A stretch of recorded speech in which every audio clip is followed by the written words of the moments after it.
Hello, my name is Divya Shrikumaran. I'm a cornea and cataract specialist at Johns Hopkins Wilmer Eye Institute. I serve as the medical director of the Wilmer Eye Institute at Odenton, and in my role there, I take care of patients with a variety of complex corneal and cataract pathology.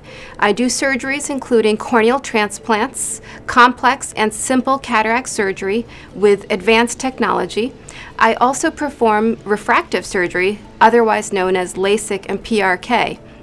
I take care of patients the way that I would want to take care of my own family.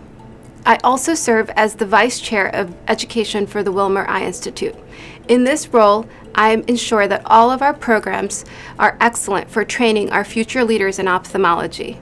My research focuses on the treatment of corneal disorders and cataract surgery, as well as educational methods to improve learning for our students. I was fortunate to do my residency and cornea fellowship here at Wilmer. Those experiences helped me develop cutting-edge skills so that I can continue to take care of patients in our community as well as from abroad.